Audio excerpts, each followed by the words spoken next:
everybody. Welcome to Purpose. I'm Molly. We are still going through the Bible, reading the stories, and trying to figure out, how does this affect me? What do these stories in the Bible have to do with me? They have everything to do with us. They show us how we should live our lives in order to love God and love each other more. Because that's our only reason for being here. Everything else in the world is secondary to that. We've got to love God and love each other. Why? It's the only thing that's going to bring us peace. Have you ever known somebody that just seems to have everything? You know, stuff comes easy for them. They've got money, they've got a great family and love and stuff, and everything comes so easy, but they're not happy. It's because we have this deep desire in us to get closer to God. And if we ignore that deep longing, that pull towards God, then we always feel like something's missing from our lives. So if you feel like you don't have peace and you don't seem to, I don't know, you feel like you're missing something, maybe you're wanting to get closer to God. Worth a shot. Try it. Try reading these stories. Try getting closer to God and see if that longing lightens up just a little bit. Who knows? It might. It can't hurt, right? It's not going to hurt anything to try getting to know God better and trying to love Him more. And maybe that sense of unrest in you, that sense of longing or anxiety might lessen a little bit. It's not going to go away, but it might lighten up just a little bit. It's worth a shot. And that's what I'm doing. I'm trying to relieve some of my anxiety and my stress and my unhappiness and my discontent in life by getting closer to God and loving Him more. Because I don't have this perfect, carefree, skipping through a field of flowers feeling in my day every day. I need to love God more, and I need to love other people more. And I don't know how to do that, so I'm reading the Bible. We left off with these plagues. So you know from the last few stories that God told Moses and his brother Aaron, who's Moses' helper, that you're going to free the people of Israel. You got to go to Pharaoh, who was like the king of Egypt, and tell him to let the people go. Now, God knew Pharaoh wasn't going to do that because Pharaoh wanted to be top dog. He had everything. He was that person that had lots of money, and he had all these hundreds of thousands of Jewish slaves, and his kingdom was growing. Why is he going to let him go? No, he's a top dog. He didn't believe in God. Well, he believes there is a God, Moses' God. He just doesn't think he can hurt him any. Well, God already turned the Nile into blood, but so did Pharaoh's magicians and sorcerers. They did the same thing. And we do that. You know, God says, I will bring you a sense of peace and contentment, even when your life's going crazy all around you, even when you're sick or you're hurt or whatever. I can give you peace. And we're like, yeah, well, the TV can bring me peace. My friends can bring me peace. My work can bring me peace. I don't need you, God. And so we push Him away. That's what the Egyptians are doing. So 7 days passed after the Nile turned to blood. And God said to Moses, all right, go to Pharaoh again and tell him, let my people go so they can serve me, so they can serve God. If you don't, I'm going to plague you with frogs. Now, there was a fertility god that was depicted as a frog in Egypt. And so God's telling them once again, I'm bigger than all your gods, because Egyptians had lots and lots of gods. And God was saying, I'm bigger than that. Believe in me. Your gods, they're nothing. I am the only true God. So Moses went and told him, look, you got to let the people go so they can go serve God. Otherwise, there's going to be frogs everywhere. You better listen up. And Pharaoh's like, psh, that's nothing. My magicians can bring about frogs. And so Aaron took his rod and waved it across the water, the Nile and the canals and the pools and all the water. And sure enough, thousands and thousands and thousands of frogs came hopping out of that water, and they were everywhere. They were in the houses and in people's beds, in their clothes. underneath baskets, jumping on your head. They were in with the animals. They were everywhere. Frogs, frogs, frogs everywhere. And Pharaoh was like, shoot, my magicians can do that. That's nothing. That doesn't scare me. And the magicians did do that. They created frogs. So again, Pharaoh saying, I don't need your God. My worldly things can take care of this. And so after a while, apparently, Pharaoh got kind of sick of the frogs because I guess his magicians didn't know how to get rid of him. So he called Moses and he said, all right, get rid of the frogs and I'll let the people go sacrifice to God. So Moses was like, all right. And he said, when's that going to happen? Tomorrow, Moses told him. Tomorrow the frogs will be gone. And you better believe that there is no God like any of your gods, and let the people go. So the next day, frogs are gone. Nope, Pharaoh's not going to listen. Hardened his heart again. Now, sometimes it says Pharaoh doesn't listen and he hardened his heart. Sometimes it says God hardened his heart. God never makes people mean or do nasty or selfish things. Every time Pharaoh doesn't listen to God, every time Pharaoh says, I'd rather have my worldly stuff. I'd rather have my food and my books and my music and my money and my houses and my land more than God. Every time he does that, he moves away from God. And the more we move away from God, the more bricks we put around our heart, separating us from God. That's what's hardening his heart. His heart's getting hard because he's turning more towards the world and what the world can offer him than God. Okay, so the frogs gone. God told Moses again, all right, now Aaron's going to stretch out his rod and strike the earth, and there's going to be gnats everywhere. Gnats everywhere, and that's what he did. Aaron went, let my people go, and Pharaoh's like, no way, and Aaron strikes the earth, and now there's gnats everywhere. I mean, they're getting up people's noses, in their eyes, in their hair. Can you imagine? One little gnat and it's driving me crazy, flying all around me. I can't imagine having thousands. And this time, the magicians couldn't do it. Worldly stuff could not replicate what God could do. So now Pharaoh's starting to see that this God is stronger maybe than what his magicians can do. And the gnats were just driving everybody crazy. And the magicians even told Pharaoh, this is the finger of God. You better listen up. But Pharaoh wouldn't listen to him, and he still wouldn't let the people go. So then the Lord got rid of the gnats, and he told Moses, all right, get up nice and early when Pharaoh goes down to the water to take a bath or get a drink or whatever Pharaoh's going to do. And this time you're going to tell him, you got to let the people go, or I'm sending you all kinds of flies. You thought the gnats were bad? Ooh, buddy, you wait till these flies come. They're going to really drive you nuts. And Pharaoh's like, bring it on, because I'm not letting those people go. I like my stuff. And so that's what happened. But this time, God said, no flies will go into the land of Goshen, which is where the Jewish people lived. They'll be spared from this hardship. So before, with the frogs and the gnats and the blood in the water, the Jewish people got affected by those hardships. They probably weren't real pleased with all that Moses was doing either.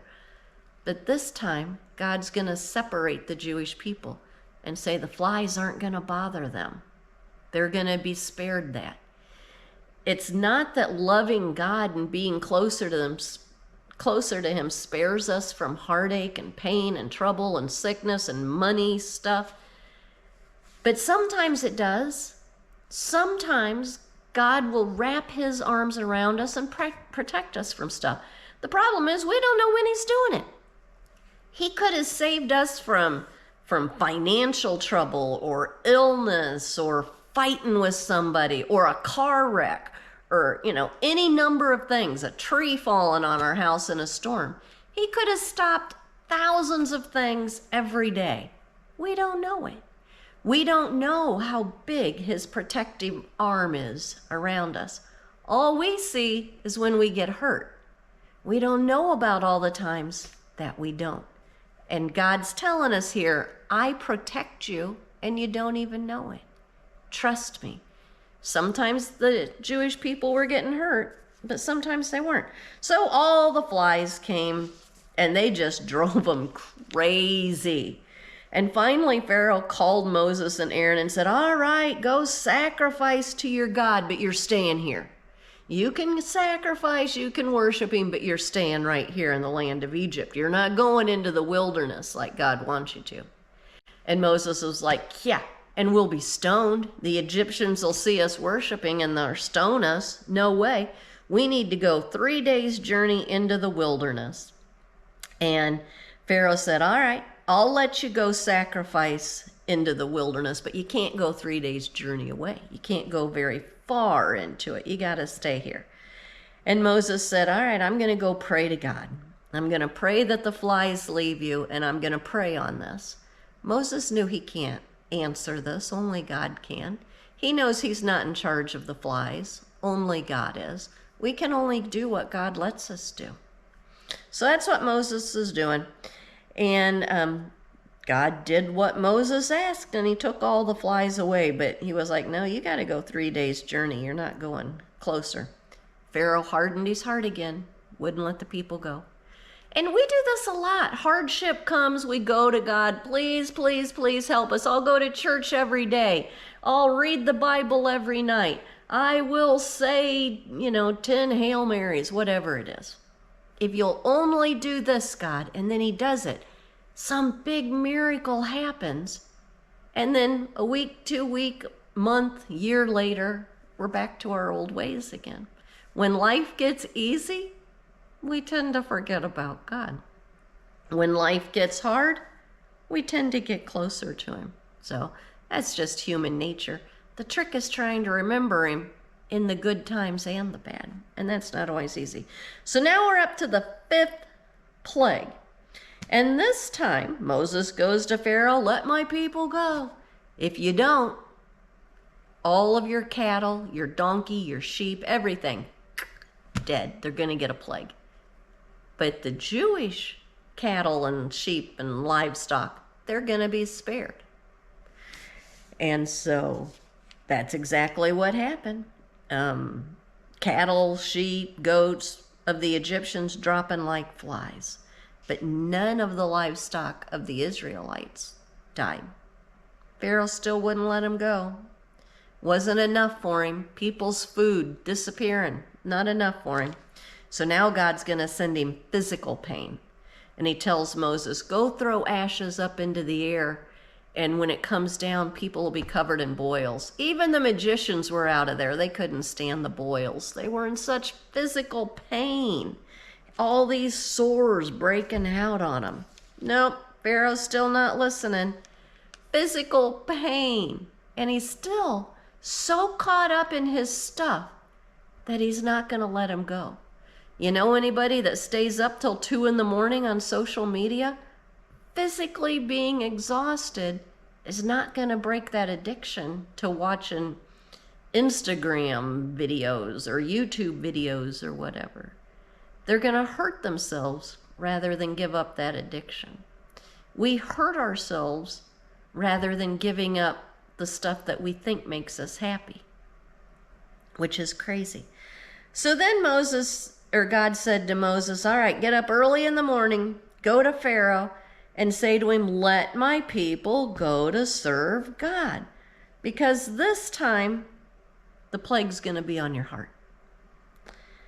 I am going to send forth such a thunderstorm. Hail will destroy whatever the other stuff didn't kill. It's going to just devastate the land. You're going to be sick by this. Let him go. God's given Pharaoh all these chances, 7 plagues so far. He's given him a chance. Why? God loves Pharaoh. He wants Pharaoh to turn back to him. He wants Pharaoh to say, God, I love you. You are the one true God. I was wrong. I was selfish. I was greedy. That's what he wants. He's given Pharaoh a chance. Pharaoh's not listening so far. So anyway, sure enough, there was a big old thunderstorm, all kinds of hail and everything. The people who believed in God, they knew this was coming because, Moses told everybody. The people who believed in God told their servants to get to safety. They sent their flocks to safety. And it doesn't say just Jewish. There were some Egyptian people that believed in God. That was like, whoa, this God is not like any of ours. I'm going to do what he says. And they sent their servants and their livestock into shelter so that the hail wouldn't hurt them. The people who didn't believe in God, who wouldn't open their eyes to see what he was saying, they got hurt or killed by the hail.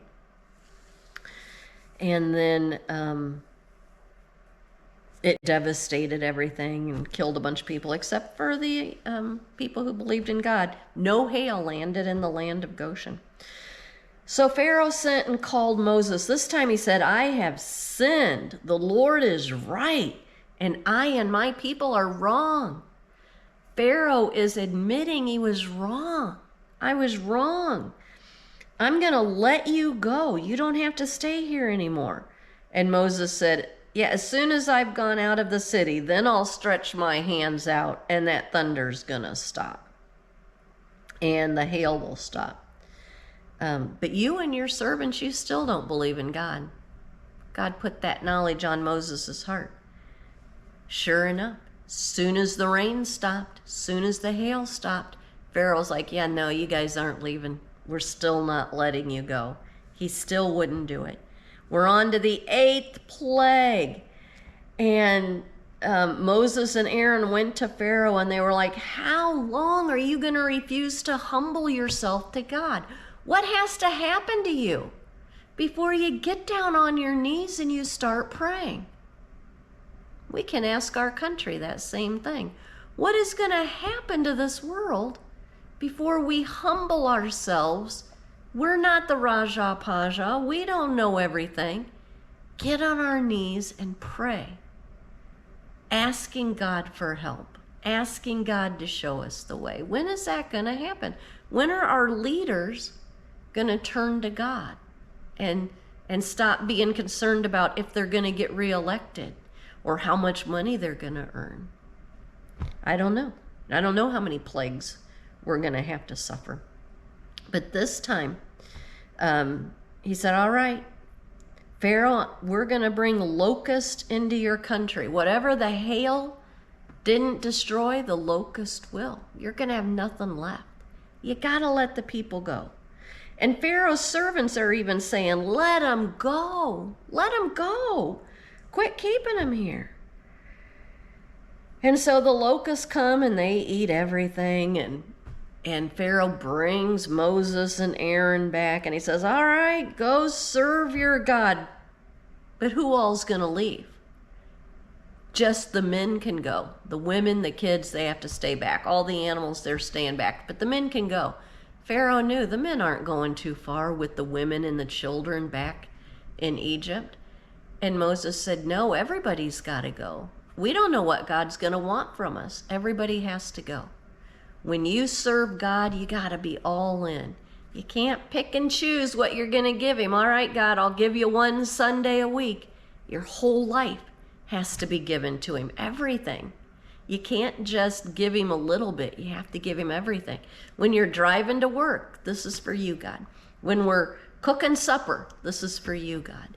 When you're at home with your family watching TV, this is for you, God. It changes the way you do things when you say, I'm doing this for you, God. And so anyway, he said, no, everybody's got to go. The women, the kids, the livestock, everything. And Pharaoh was like, no way, that is not going to happen.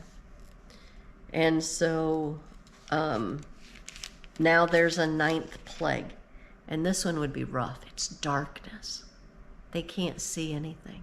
How terrifying. there was a huge Egyptian god of the sun. I don't remember the name of it, Anan, something like that. And God showing him, even your sun god isn't as powerful as me. 3 days they were in total darkness. There's no electricity, there's no street lights. Total darkness. How terrifying. How terrifying. Didn't happen to the Israelites. They had plenty of light in the land of Goshen. It was only on the Egyptians that this darkness, this heaviness was felt. God's trying to tell them, you will die. You will be in complete darkness. You'll be all alone without me. I am the way and the truth and the light.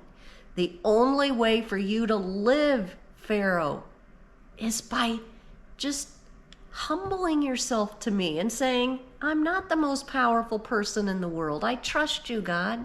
I'm going to let you take over. I will do everything for you. That's the only way to live. If you don't do that, you won't live. That's the only way for us to live.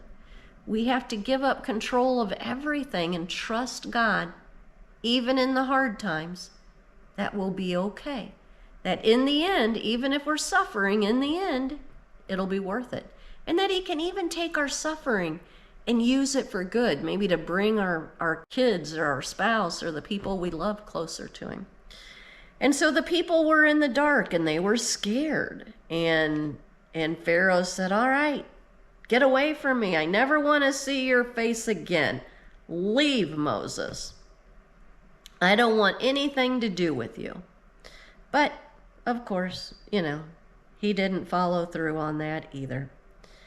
And the final plague is coming, the 10th plague, which is the death of all the firstborn children. God's saying, you will die without me. The firstborn child was their hope. Hope that the generation will continue. Hope that there will be children to take care of us in our old age, because there was no Medicare or anything. Help for the future. Their hope would be destroyed.